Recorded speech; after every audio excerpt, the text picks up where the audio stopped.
Bayangan itu tiba-tiba terbentuk, dan tubuh ramping itu persis sama dengan Feng Tianxing. Kabut beracun tebal menyebar ke sekitarnya. Hurley merasakan kekuatan yang dibawa oleh tubuh ini dan bersemangat untuk beberapa saat. Apakah ini 12 garis keturunan kuno yang sebenarnya? Kekuatan ini cukup kuat untuk membuat orang terpesona. Tiba-tiba, Hurley berbalik untuk melihat sekelompok setan di luar. Kabut beracun mengamuk, berubah menjadi binatang buas yang mengabaikan, dan benar-benar mendorong bala bantuan yang telah dibombardir dengan energi spiritual, dan bahkan setan-setan itu terluka parah. Beberapa hari yang lalu, dia bisa dengan mudah membunuh orang kuatnya, tapi sekarang dia hanya mainan di tangannya, binatang buas yang bisa dicubit sampai mati. Kontras yang sangat besar membuat semangat juang Hurley tinggi dan wajahnya bersemangat. Apakah kekuatan ini? Sangat keren. Feng Tianxing, perhatikan baik-baik, bagaimana menggunakan kekuatan iblis. Apakah itu tiruan yang buruk dari manusia sepertimu? Dengan raungan rendah dari Hurley, kabut beracun mengamuk ke arah Feng Tianxing. Pada saat ini, kabut beracun tampaknya memiliki kekuatan yang besar, menekan Feng Tianxing. Dampaknya datang dalam sekejap. Feng Tianxing ditekan ke bawah, dan percikan lumpur serta pepohonan menghalangi pandangan orang lain yang hadir. Raungan memercik, Keto sudah berdiri, dan dia memutuskan untuk membunuh orang-orang buangan ini dengan tangannya sendiri, serta Hurley yang riuh untuk melampiaskan kebenciannya. Tapi dia hanya mengambil puluhan langkah, tapi suara santai membuatnya berhenti. Aku berkata Hurley, bisakah kamu lebih rasional? Tetapi kamu hanya mencuri sedikit kekuatanku. Kamu tidak benar-benar berpikir bahwa aku tidak tahu cara apa yang kamu gunakan? Hurley sedikit terkejut, menoleh untuk melihat, dan melihat Feng Tianxing berdiri di samping dengan santai. Meski ada banyak darah di tubuhnya, aura di tubuhnya jauh dari tempat konfrontasi sebelumnya. Kau bilang aku berusaha keras untuk membunuhmu. Dari saat Heli Jadi melakukan serangan balik, rencana awal Feng Tianxing memang dibatalkan, dan dia secara alami menolak untuk memikirkan solusi yang cocok dengan tergesa-gesa. Tapi bagaimana mungkin Feng Tianxing tidak mempertimbangkan titik balik kritis seperti itu? Pilihan yang biasa tidak berbahaya, tetapi apakah Hurley bertarung atau mundur hampir menentukan dua arah pertempuran yang sama sekali berbeda. Hurley ingin bertarung, dan Feng Tianxing secara alami memiliki strategi yang sesuai. Dan dari mana asal modal Hurley untuk berani bertarung? Feng Tianxing secara alami menemukan Dan Jiang yang telah bertarung dengan Heli di awal, dan menggunakan teknik rahasia membaca jiwa untuk mengekstrak ingatan mereka, dan kemudian menganalisisnya dengan cermat. Feng Tianxing hanya tahu bahwa ketika Heli hampir menghancurkan hati dan Quan Cheng, sebuah kekuatan mengalir ke tubuh Heli. Ini hanya tebakan. Sekarang Hurley telah menunjukkan tubuh lengkap yang sama sekali berbeda dari hari itu, dan menilai dari berbagai penampilan pemulihannya dari cederanya, dia berani bertarung dengan dirinya sendiri begitu dekat. Hanya menggunakan trik ini untuk membalikkan keadaan. Mencuri darah. Metodemu sangat berbeda, tapi terbatas pada ini. Feng Tianxing berkomentar ringan. Hurley tampak menghina. Aku tidak menyangka kamu akan melihatnya, tapi ini tidak mempengaruhi akhir di antara kita. Kamu pasti akan dipenggal olehku, dan kamu pasti akan mati tanpa penguburan.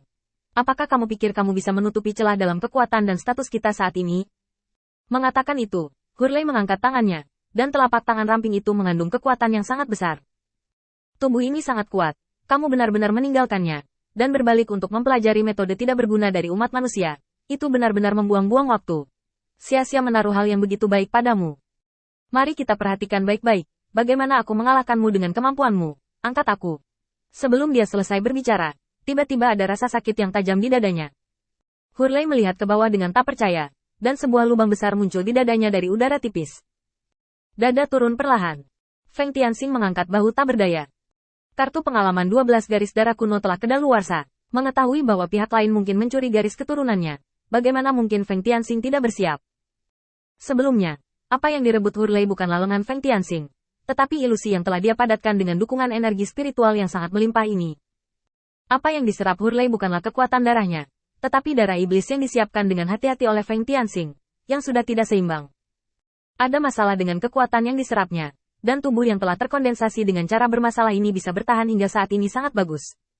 Feng Tianxing merobek pakaian sutra yang rusak di tubuhnya, menggantinya dengan sutra lagi, dan perlahan membuka kipas kertas. Di kipas kertas ada 4 karakter, ditulis tangan oleh Feng Tianxing.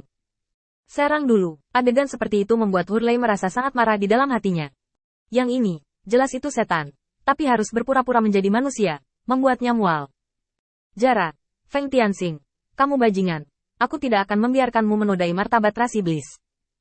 Pada saat terakhir, dia menggunakan seluruh kekuatannya untuk bergegas menuju Feng Tianxing, tetapi tubuhnya di luar kendali, dan duri batu giok yang terus mengalir memotong dan merobek tubuhnya. Dan pada saat ini, selama dia tidak menyentuhnya, Setan lain, dia pasti akan mati. Ini adalah alasan mendasar mengapa Feng Tianxing tidak mengizinkan setan lain untuk mengikuti dan mengatur formasi pembantaian setan ini. Ini adalah kuburan yang dipilih Feng Tianxing untuk Hurley. Bajingan. Dua kata terakhir ini lebih seperti perasaan tidak berdaya, raungan ketidakberdayaan untuk dilampiaskan. Saat mayat itu jatuh ke tanah, Dewa Hurley akhirnya mengungkapkan wajah aslinya. Itu hanya Demon Rache yang kecil dan gelap gulita. Tubuh pinjaman dan keagungan yang dipinjam harus dibayar kembali. Begitu suara itu turun, cahaya putih menyala, dan Jia Luo muncul tidak jauh dari Feng Tianxing bersama Song Ji. Tuhan, apakah kamu baik-baik saja? Ketika Jia Luo melihat bahwa Feng Tianxing tidak mengalami kecelakaan, dia menghela nafas lega. Selama Feng Tianxing masih hidup, semuanya mudah dikatakan. Baik untuk umum maupun pribadi, dia tidak bisa melahirkan murid tercinta ini. Song Ji di sebelahnya meraung. Bocah bawahali itu. Aku sudah lama menahannya. Berani memukul muridku. Aku tidak akan memukulmu sampai mati hari ini. Feng Tianxing menggelengkan kepalanya dan terkekeh. Tuan Song Ji, Hurley telah dibunuh olehku. Dan aku baru saja mendapat kabar bahwa kubu Hurley juga telah direbut oleh Dan. Kali ini, dendam sudah berakhir. Jia Luo sedikit terkejut. Dia memandang Feng Tianxing dan kemudian ke mayat Hurley di bawah, sedikit terkejut.